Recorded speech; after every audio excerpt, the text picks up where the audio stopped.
Hello guys, welcome back to our channel. This is Boy Ipon again, and on this video, i-update ko kayo sa kung ano na yung nangyari sa ating portfolio, ano, kumita na ba tayo. And so far, kumita naman tayo ng around 15,358.19, no? Up na tayo ng 4.92% sa kabuuan ng ating portfolio. Ang ating cash in dito is around 312,461. And yung portfolio value na po is around 327,819.32. So ngayon, i-breakdown natin ano ba yung kumikita at ano ba yung nalulugi sa ating investment. And then yung total cash dividends na natanggap natin from stock plus mutual fund is around 1,806.98.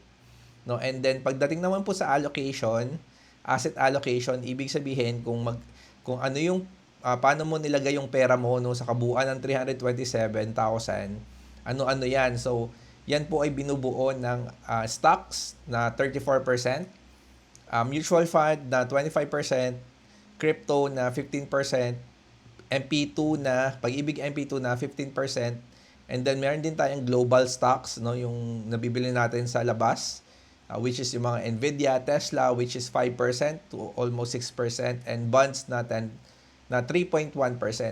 So, ngayon, ang tanong, ano ba yung kumikita ng malaki when it comes to this portfolio? Sino ba yung malakas kumita sa ating portfolio? So, punta naman tayo dito.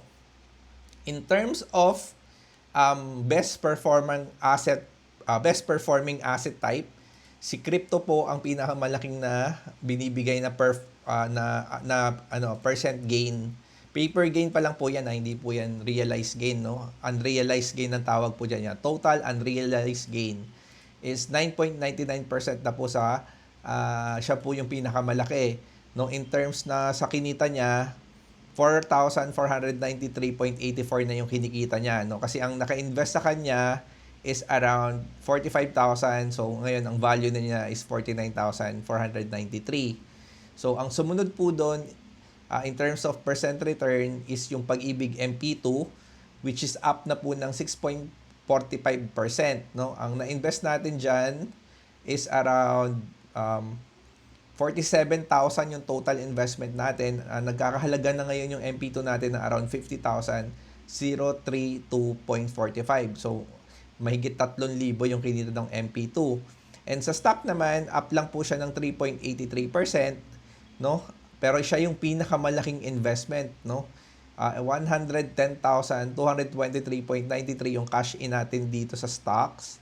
Pero yung market value niya ngayon is around, yung kinita niya is around 112,990.10, no? Yun yung pinaka kinita niya lang. So, mga around 2,000 plus the dividends na binigay niya. So, puntahan natin yun. Punta tayo dito sa stocks. So, ayan, 4,000 pala, 4,226.12 po pala yung inangat niya, around 3.83%. Yan. So, medyo, plus yung dividends pa na natanggap natin. So, medyo above na tayo ng mga 5,000 pesos, no? So, ang kagandahan po dito is, dito sa ating portfolio tracker, nakikita din po natin, no? Yung mga risk analysis, no, kung medyo paano tayo nag-i-invest, no, medyo kung risky na ba, kasi dito nakikita nung system kung saan mo nilalagay yung pera mo. So yung overall risk score ko is 5.7/10, no. Pero pag-usapan naman muna natin yung stocks, no, kasi ito yung pinakamalaki na investment natin, is around 100. Ang cash in natin dito is around 110,000 eh.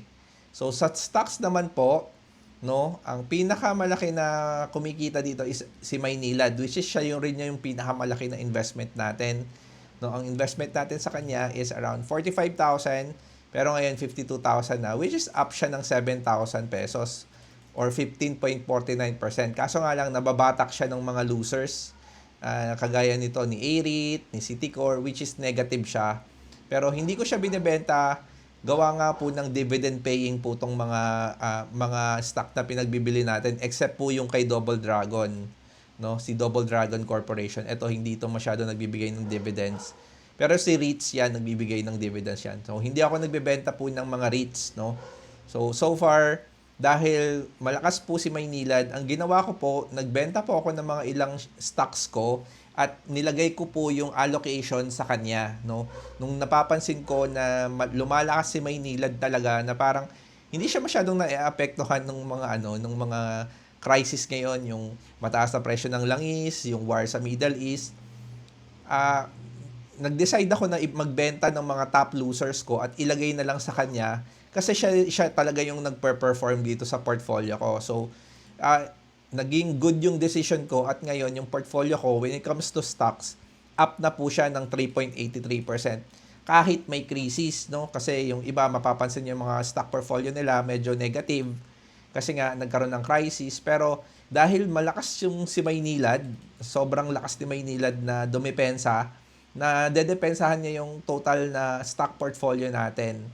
So, pagdating naman po sa global stocks, sa global stocks po, up din po tayo ng 3.83% or 687 pesos.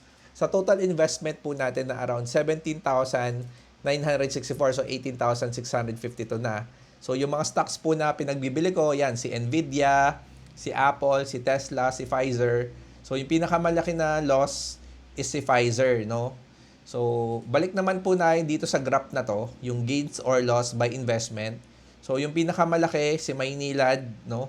Sumunod sa kanya is si Bitcoin, crypto, and then sumunod sa kanya is si MP2. Sa top 3 naman po, si PLDT yung pinakamalaking losses natin. Sumunod sa kanya si AREIT at sumunod siya sa Metrobank.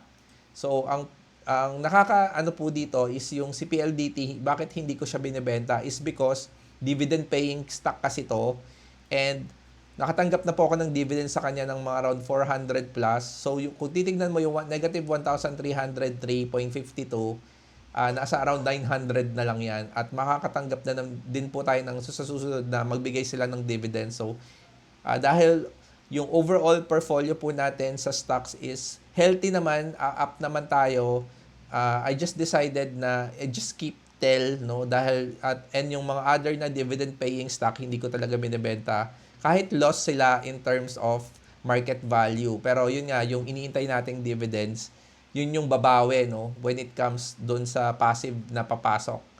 At yeah, and then pagdating naman po sa ating mutual funds, no, yung mutual funds po natin, lahat naman po gain, we're up 3.12%.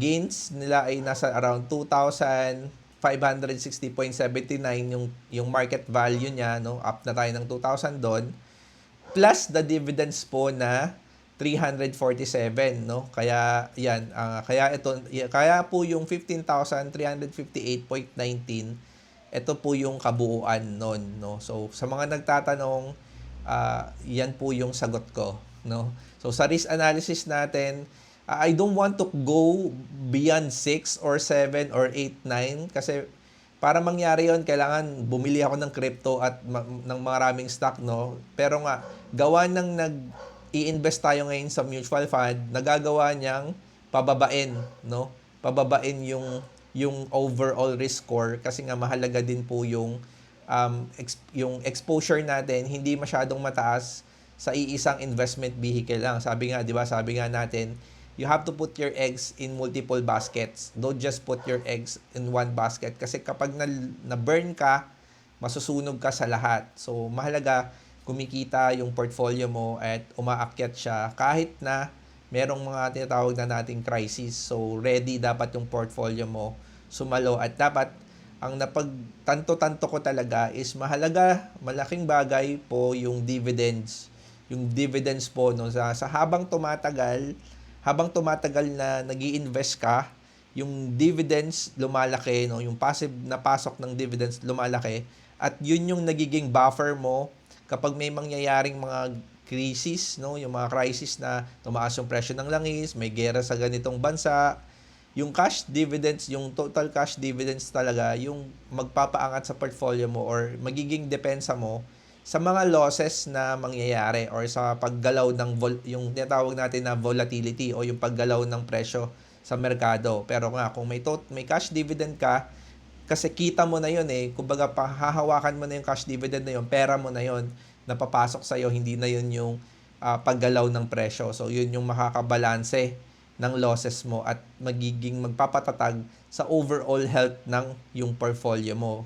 So, sa mga nagtatanong, no, ano ba itong ginawa kong portfolio tracker? Ito po yung sarili ko. Ginawa ko po to gamit yung AI, no, dahil marunong po ako mag-build ng app. Natuto na rin po ako dahil nakakanood ng YouTube video, ayan. Natuto po akong gumawa ng sarili kong portfolio tracker kasi nga nahihirapan po ako na i-track yung mga investment ko sa iisang lugar lang. Hindi ko maintindihan kung ano ba yung paglalagyan ko ng pera, ano, saan pa ba ako maglalagay sa susunod, or balanse ba yung portfolio ko overall, or dumadami na ba yung stocks ko, kaya kagaya nito, 'di ba yung stocks natin 34%, no, hindi natin masyadong nakita kasi wala tayong tracker.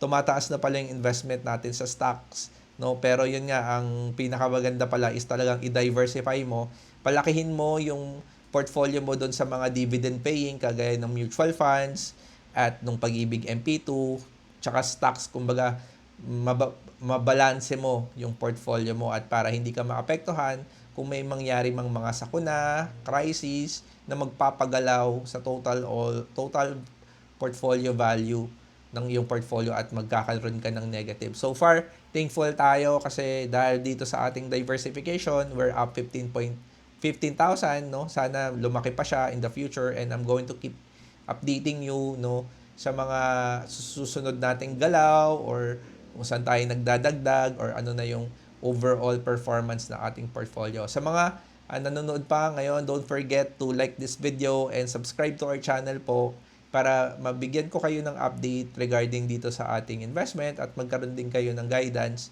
in order for you if saan ba talaga nyo ilalagay yung pera nyo. So, yun lang po, and have a nice day po, and thank you for watching our video.